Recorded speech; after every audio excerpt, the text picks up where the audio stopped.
If you'd like online business explained to you in a way that you can actually understand, go to latenightim.com/explain. It's completely free and I made it just for you. Now, how about an episode? Episode 176. Late Night Internet Marketing.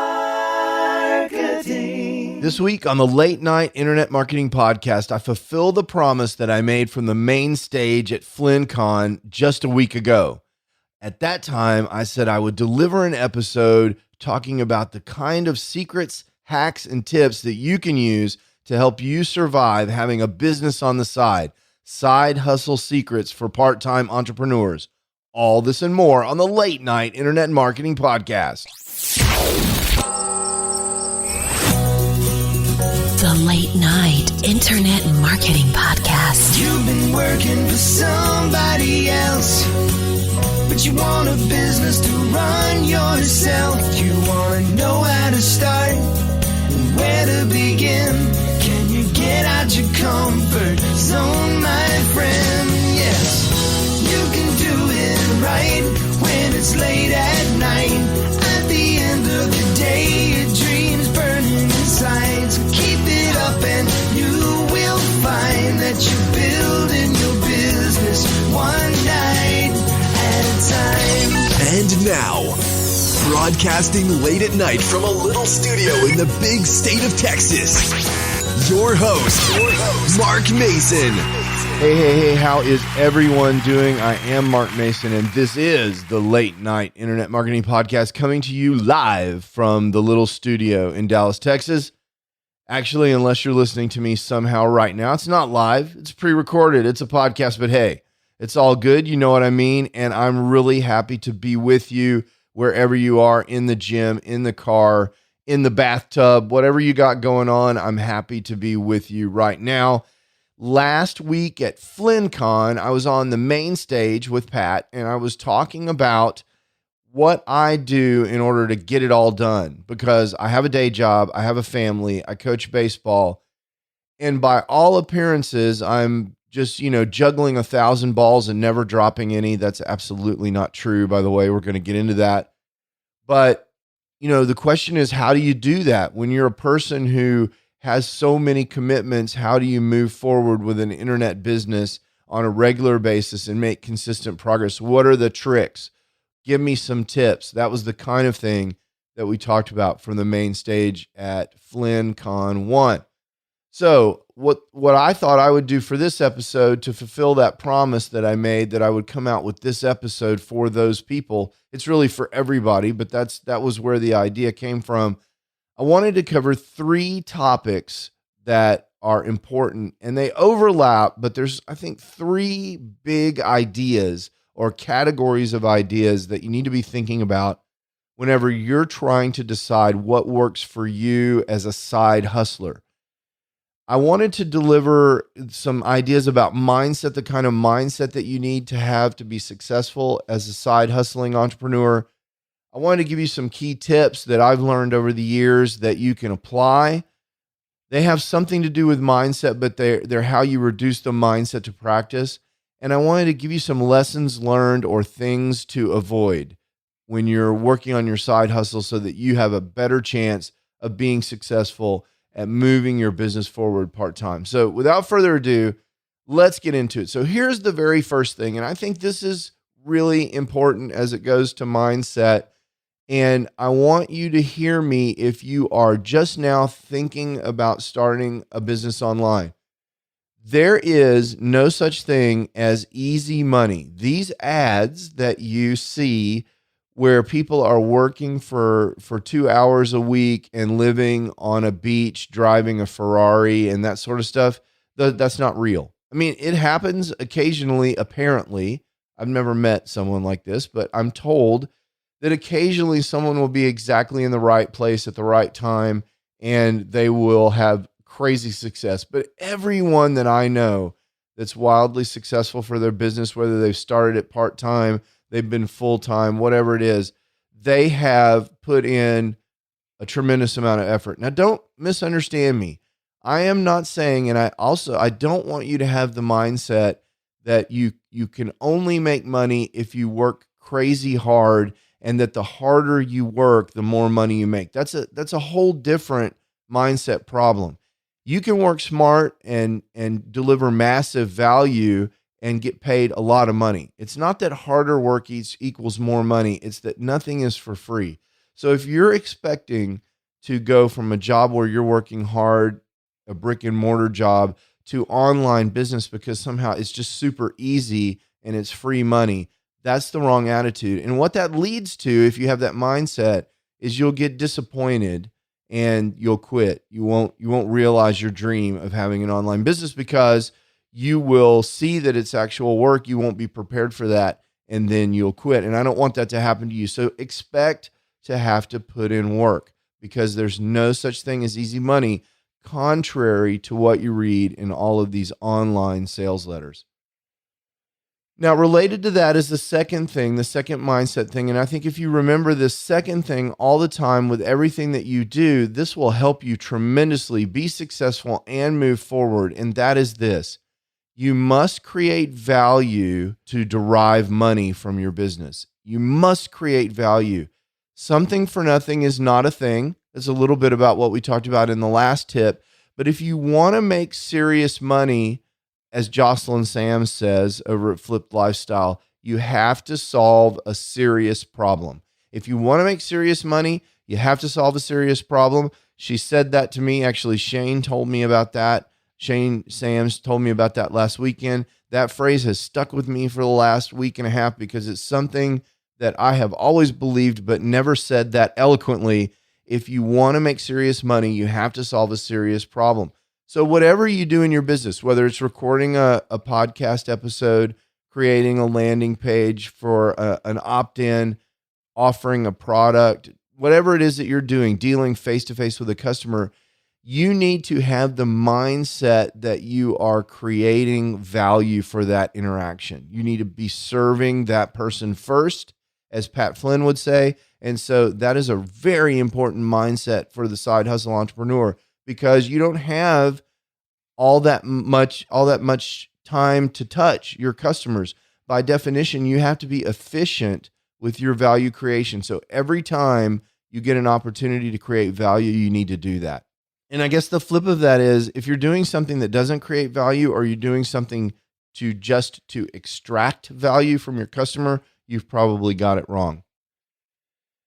The third thing that I want to tell you with regard to mindset is you've got to be absolutely clear on why you're building your business. And I will tell you that I believe there's two kinds of motivation, two kinds of reasons why you might be doing something. One is what we call moving away from motivation, where you're trying to get away from your day job. You're trying to fix whatever's wrong in your life. You're trying to solve some sort of problem that you have by creating this new side hustle. Those are moving away from motivations where you're imagining being free of some burden, like an awful job that you hate. Those are good motivations, but the even better motivations are motivations where you're creating something because it's something you really, really want. You're imagining yourself driving that new car, or better yet, getting those emails from people about how much you helped them, or getting the transformation, seeing the transformation in your clients, whatever transformation you're offering them. You want to get very clear on why you're doing what you're doing. Maybe you're doing what you're doing because you're trying to pay medical bills that your children are accruing because they have some special need. Whatever it is, you need to be clear on why you're doing what you're doing. And the reason is, part-time entrepreneurship requires focus, which needs motivation constantly over a long period of time, and it requires some self-discipline to overcome the obstacles that you're going to hit. And it's a lot easier just to bail out and go watch TV unless you're clear on why you're doing what you're doing. My fourth tip with regard to mindset is to make sure, and it's related to this why thing, make sure you've got a big dream, something that is highly motivational. When you imagine that you're going to be, sitting on a beach and driving a Ferrari, or whatever your dream is that fits with your why, make sure that you're spending some time visualizing that dream. Dream big and think about that. Some people that I know make vision boards that have images from whatever it is that they're doing. You can easily do that with Pinterest. You can pin up things that are relevant to you. take a screenshot of that Pinterest board and put it on the background of your computer. There are all kinds of tips and tricks and hacks that people use to keep the vision of what it is that they're trying to achieve, sort of the end state, if you will, for their side hustle in front of them, because that can be highly motivational. And that's a great hack for part-time entrepreneurs, not only to keep you motivated, but to keep you focused and moving in the right direction. Because when you see that in front of you, you can always be asking the question, is the thing I'm about to do moving me towards that vision? Is checking Facebook really moving me towards that vision, or should I be working on that product or landing page? If you've got that big dream in front of you, you can always be reminded to ask that question. And so the next tip is sort of the exact opposite of that. Not really opposite, but the corollary to that. When you're dreaming big, I want you to execute small. You want to take small steps, break down the thing that you're going to do into small bite-sized chunks. Yes, you want to launch a course that makes $100,000 a year for you all by itself. But before you do that, what's the next step you need to do? Well, we need to decide what the course is going to be about. We need to outline the course. We need to plan each module. And so maybe today my task is to do the research that I need to do to plan module 1 of the course. Maybe that's the small task that I need to execute. And maybe I'm going to execute that today before I go to bed. That's my goal, is to execute that one thing. I have this big dream, and I'm going to help people with this amazing transformation, and I'm going to change lives. That's my big dream. But the small thing that I have to work on today is outlining that first module. I've got to execute small. This is a really important kind of distinction, because what I see a lot of times is people do okay with the dream big part, but they never come down off that big dream. And so they've got this overwhelmingly huge idea and they don't really know what to do next. You need to know what to do next. Another thing that I recommend, because I see so much success when this happens, is when you're working on your side hustle, leverage your interests, especially if you haven't decided exactly what it is that you're doing. If you can work out a way where you see your side hustle as a cash flow positive hobby, and I hate to use the word hobby, but I don't mean that you're not serious about it. I mean that it's so fun for you that you do it because you want to, that use of the word hobby. If you see it that way, then you are going to be motivated to work through the tough times, the down times, the difficult situations. I like to say it's good if you can fall in love with the problem that you're solving. If you're so excited about this problem that you're working on that you can't wait to get to a coffee shop and tell people about the progress that you're making, helping people, you're in a really good spot. So if you can leverage something that you're either interested in or want to know more about, that is a really exciting way to go, because for the part-time entrepreneur, it's a lot easier to stay motivated, stay on task, and keep going if you're doing something that you're interested in. And then finally, with regard to mindset, let me just say that this whole side hustle thing is a marathon, not a sprint. So don't exhaust yourself. Don't burn out. Be careful about going too hard and too fast. I'm not saying that you shouldn't be aggressive. Just don't not sleep for a month and then wonder why you can't stand to work on your business. It's because your business, especially when it's a side hustle, is a marathon and not a sprint. So be sure and pace yourself. Look, if I told you that 1 year from now, you'd have, you'd be able to achieve all of your business goals, I think most of us would be perfectly happy with that. But when you're sitting there every day thinking, oh my God, this is going to take a year, that seems like such a long time. You've got to maintain sort of a big picture approach here and make sure that you understand that you're in this for the long haul. And it's okay if something takes you more than a few weeks to resolve. Well, now with mindset out of the way, there's some tips that I wanted to deliver to you with regard to side hustling. And one of them is just a practical implementation of goals and achieve them. You need to have this big dream, and underneath that big dream, you need to have a long-term plan. And the way I like to think about this is I kind of have an idea, more than an idea. I kind of have written down what I want to accomplish in the next 3 to 5 years and this year. Those are annual goals, but even those are too big to really attack. Those fall in the category of the big dream. But what am I going to do next? If I want to get all the way down to that level, like we were talking about above, what's my practical way to do that? And what I do is I break things down into quarters. So what are my goals for this 12-week period?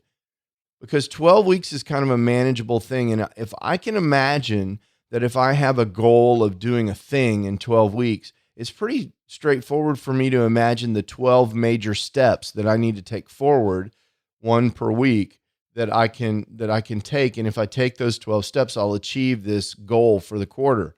And once I know what I need to do this week, it's really easy for me to break that down into what I need to do today and tomorrow and Tuesday, if you will, to get that done. And I can actually start writing those things down. Now, the tool that I personally use to do that is Michael Hyatt's Full Focus Planner.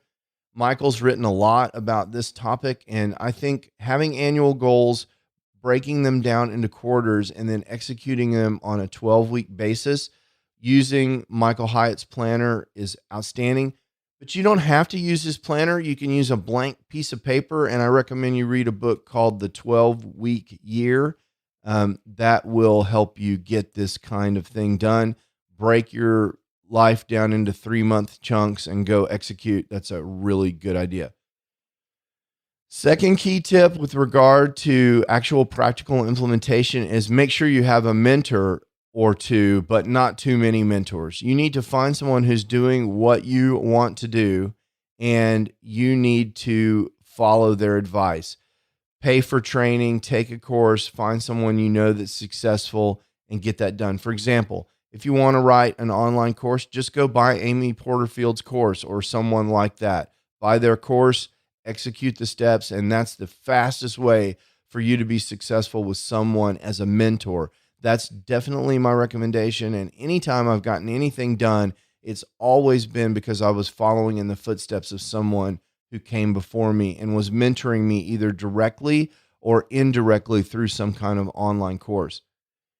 And that tip of mentorship goes hand in hand with investment. Make sure that you invest in yourself. I'm not saying that you should go out and spend all the money that you have on online products and courses and things like that. But whatever it is that you want to do, be, or become, you're going to need to invest in yourself for that journey. It's very unlikely, and it would be very unusual for you to be able to build something without making some investment, whether it's a brick and mortar building or an online business. So expect to make some investment in yourself, and that will last you for the lifetime of your business. The more you learn, the more efficient you're going to become, the faster you'll get to profit with your business. Having said that, Pat talks about, he and I learned this at the same time from a guy named Jeremy Franson, just-in-time learning. So don't go investing in all of these things that you might need someday. Invest in learning either time or money or both. Invest in learning the things that you need or the tools that you need to do the task at hand. If you are working on starting your list and you're trying to build a lead magnet, there's absolutely no reason for you to be off learning about membership software or something like that. You're working on the task at hand. Make sure whatever investments you make are focused on what you're currently trying to do. The next tip with regard to actual execution is to take massive and repeated action. And I want to emphasize the repeated part. One of the things I tell part-time entrepreneurs is that you need to do something every day to move your business forward. Don't let a day go by, literally not a single day, where you don't at least take some action. Even if you can only spend 20 minutes, kind of a Pomodoro-sized chunk, working on the next thing. And I don't mean checking Facebook. I mean actually doing something that will have two amazing effects. Every day you want to do something. One is, and I think this is actually the most important one, this keeps your business top of mind and allows you to stay focused from a psychological perspective on your business. This results in all kinds of good things, but one of the major good things that this results in is actually your subconscious mind offering up new ideas and ways to solve problems. There's some really good science around this idea that your brain works on whatever problems it's presented. And if you're constantly filling your brain up every day with ideas and challenges and opportunities in your business, you're going to have those great ideas in the shower and when you're brushing your teeth. Those are coming from your subconscious mind. It's surfacing them into your conscious mind. Those things where you wake up in the middle of the night and you go, oh, I got to do that. And you write it down and go back to sleep. If you're working every day on your business, you're going to have those. That's one thing. The second thing that working every day, having that massive repeated action, a little something every day does for you is you will be shocked, stunned, and amazed at how that accumulates. If you do a little bit on your business every day, that work will accumulate over time, and you'll look back 6 months from now and be stunned at how much progress you will make compared to someone who is working on their business sporadically. It is just unbelievable the amount that you can accomplish by just working a little bit every day. And then finally, once you have that consistency, I want to tell you that if you take the mindset tips that I gave you and you combine them with this one, a lot of times, if you get that first 20 minutes going, you'll get excited about what you're doing, and that 20 minutes will turn into an hour or two. And that's when you can start to get really massive leverage. And you'll be looking at the clock late at night going, wow, I really need to get to bed because I need sleep. But you'll be so excited about what you're doing and how you're helping people and what you're building that you'll just push forward because you're so excited. That's a great place to be, but you can't be there if you're not showing up every day to start that action, to sit down at your desk in the place that wherever you choose to work, at the kitchen table or whatever, and actually doing the work, being present so that you can feel that. That's why I want you to take massive repeated action and do something every day on your business. And then the last thing I would say with regard to key tips is to have a schedule and protect it, and particularly schedule appointments with yourself. So if you're going to record a podcast at 7 a.m. in the morning on Saturday, write that down on your calendar, set your alarm, get up and go do the thing. Have integrity with yourself and keep the appointment that you make with yourself and develop that habit. And things will happen that, something happens and the building catches on fire and you can't make that appointment. Move that appointment, reschedule it just like you would if you were making an appointment with someone like your doctor who you want to keep. And in fact, that's a tip that I hear all the time, is to treat your appointments with yourself, with your business, treat those like airplane flights or doctor's appointments. We don't miss airplane flights. Some of us miss our doctor's appointments, but typically we take our doctor's appointments very seriously. We don't miss those. And so treat your appointments with yourself for your business. First of all, make them, but secondly, treat them like you have to be there, like it's an airplane flight. Okay, so that gets us into our last section, things to avoid when you're a side hustler and you are trying to get everything worked out. What are some common mistakes or things to avoid? First thing is, if you've got a day job and you're trying to do a side hustle, for those of you that are old enough to remember Ghostbusters, don't cross the beams. Don't work on your side hustle during your day job. Don't steal from your day job. Put yourself in the shoes of your prospective employer.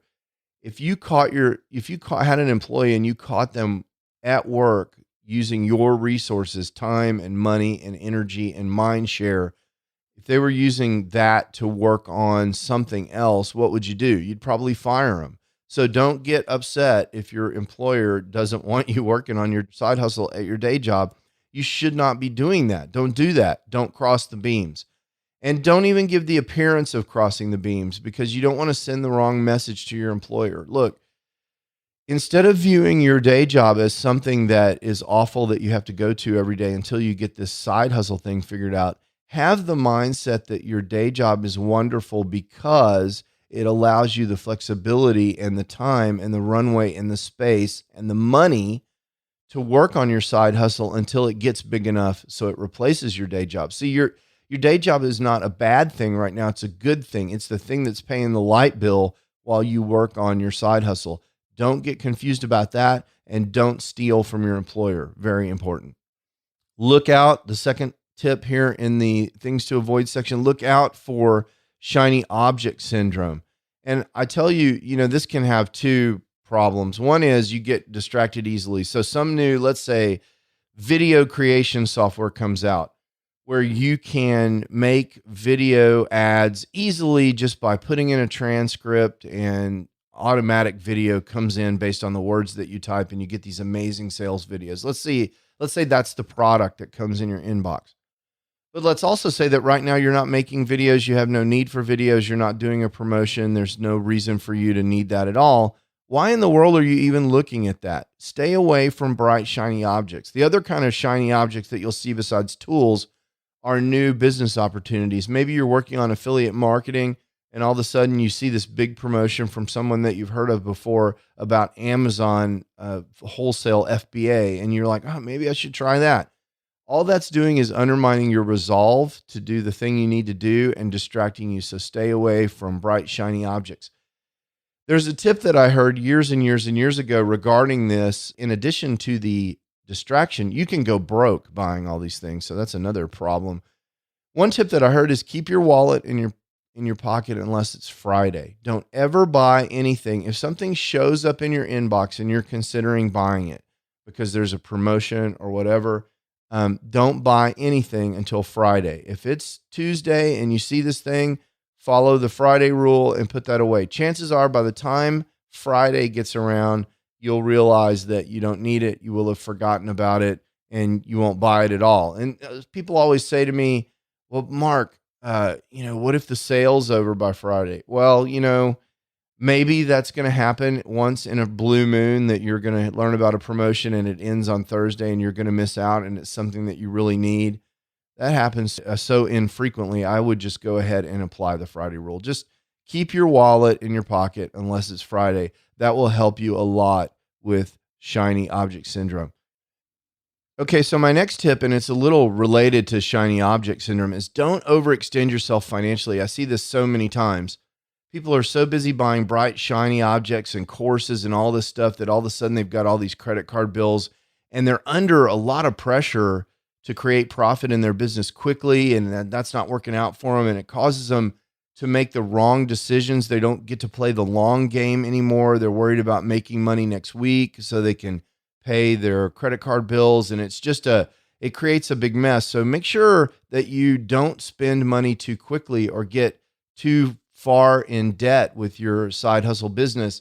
One way to think about this is a book by Mike Malkolitz, I'm not sure how to say his last name, called Profit First. And what Profit First says is normally we think about expenses in a business as being on the left-hand side of the profit equation. We say that, our sales or our revenue minus our expenses equals our profit. And the problem with that mindset is it suggests that expenses are a thing that's given to you, something that happens to you. It's on the left-hand side of the equation. It's a quantity that is given to you as part of the problem.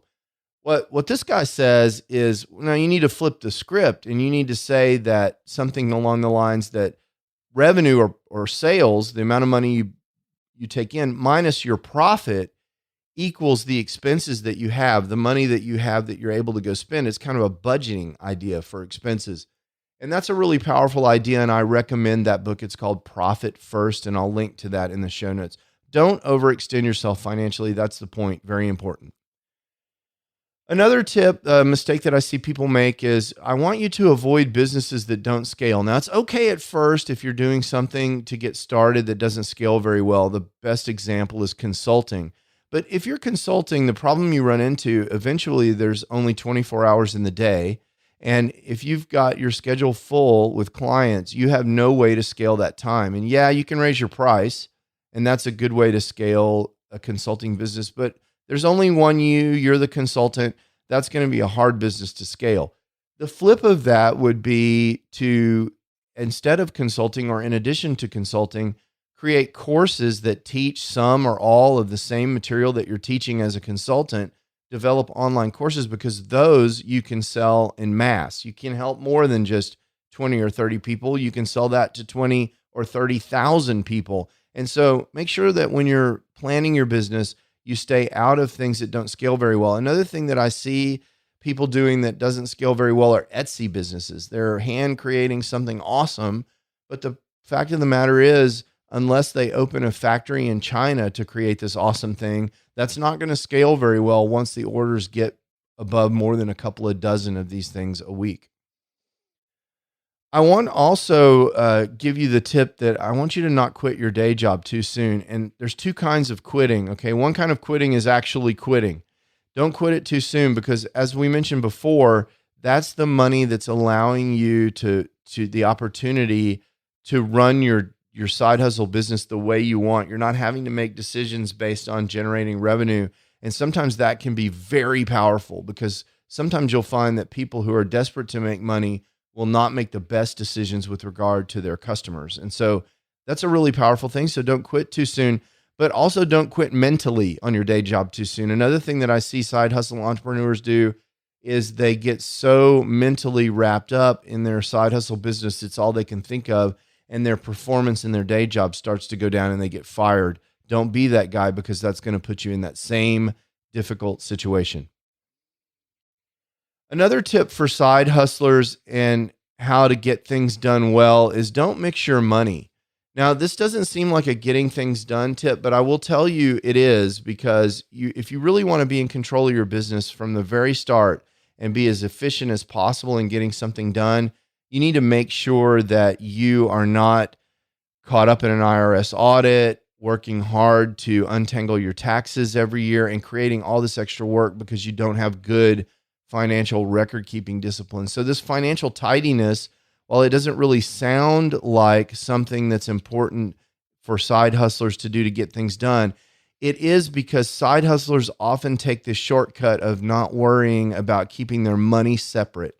I want you to have a business checking account, and I want you to run all business expenses and all business income through that business checking account, and don't ever cross the beams with regard to finances. It just makes your business simple. It makes growing it simple.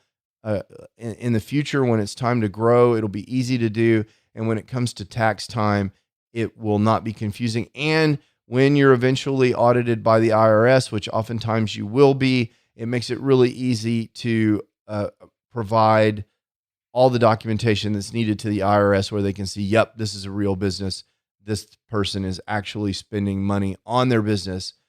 And related to that, mixing your money, the last thing I'll say just on this topic for side hustlers, a tip that has to do with efficiently growing your business as well, is along with profit first, make sure you're setting aside money for taxes. A lot of people learn this the hard way. I would recommend that you set about half of your revenue aside for taxes. And then after you pay taxes, if there's money left, you can keep it. But if you make $1, I'd put 50 cents aside in a separate account to pay those taxes when the time comes. That's really important for side hustlers, and is another thing that can derail a side hustle business, because a lot of times, as I mentioned before, side hustlers aren't really paying attention to managing their finances of their business, the cash flow and so forth, because it's extra work, and taxes are another really great example of that. So that's just another not often heard of tip with regard to this topic, but I promise you, if you get off in that quagmire of having an unexpected huge tax bill or running out of money or creating these financial problems, it will take away from your ability to focus on your side hustle. So those are my side hustle tips for part-timers. I want you to have the right mindset by doing things like getting clear on your why and dreaming big but executing small. I want you to have that mindset.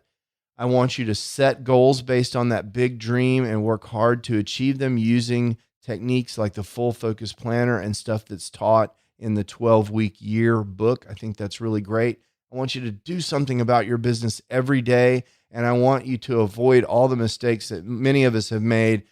Don't work on your day job at work. Don't be distracted by shiny objects, and don't mess up your finances in your business. These are all recommendations that will help you be successful with your part-time internet business.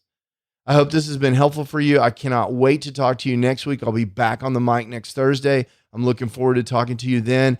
If you've got some feedback about this, about how it was helpful, about stuff that you would like to hear from the show, just drop me a line at feedback@latenightim.com.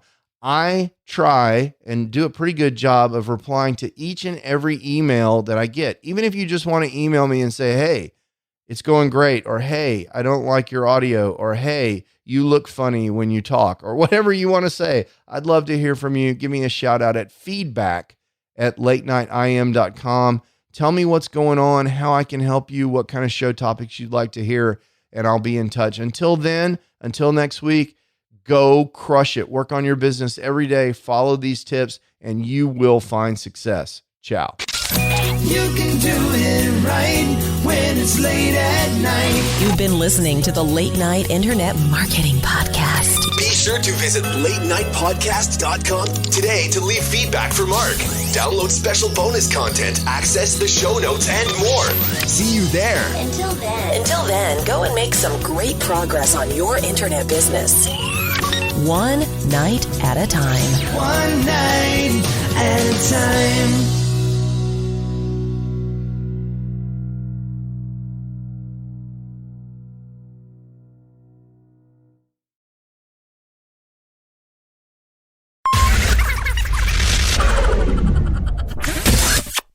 So I had a funny, embarrassing thing happen to me the other day. So I'm one of these guys that you see periodically that will pay for the Starbucks coffee of the person in line behind me.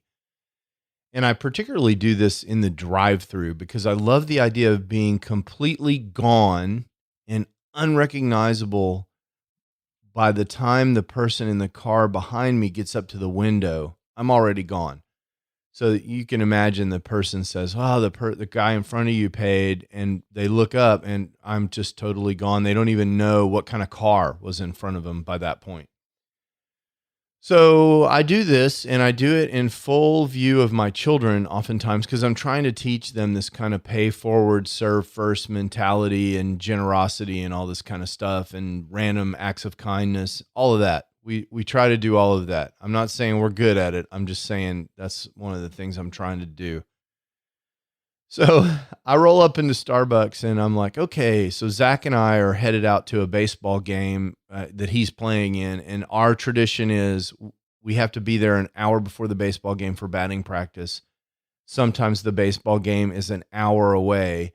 And so we leave at least 15 or 30 minutes ahead of that even, so that we can go through Starbucks, and we have a special baseball playlist that we listen to on Apple Music, and we have our music that includes a bunch of Led Zeppelin and all kinds of classic rock and stuff that he's discovering. So we have this whole routine. So we roll up to Starbucks, and I decide, okay, this is a day I'm going to pay for the coffee behind me. So I roll up, I roll down my window. Zach and I I'm getting a giant coffee. It's really early in the morning. I'm getting a giant coffee.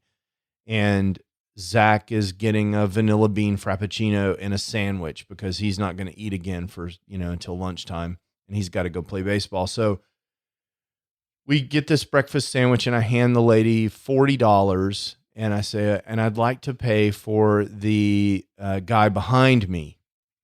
So she goes away for a minute.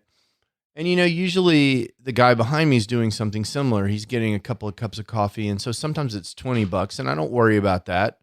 She comes back and she's like, I'm sorry, sir. The guy behind you, are you sure you want to do that? The guy behind you's tab is $55. I'm like, oh my gosh, I didn't even have $55 on me. So I had to kind of embarrassingly say, oh no, sorry. I guess I'll have to try again next time with somebody. And she laughed because I guess this is a thing. I've talked to the baristas before. People do this. I'm not the only one. And Starbucks apparently is a pretty common place where this is done. So that was my embarrassing moment. Zach and I laughed about it all the way to the game. Late night internet marketing.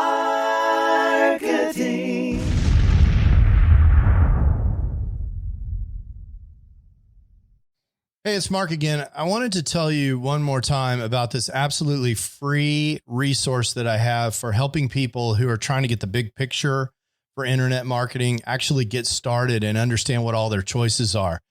If that's not you, there's no more content. You can skip to the end. But if you're someone who came to this podcast because you're searching for how to get started online and you just can't cut through all the noise, I get it. That was me in 2007 when I was trying to get started. There were so many people throwing offers at me that I really couldn't even understand what all the different business models were. I couldn't understand how money moved around on the internet.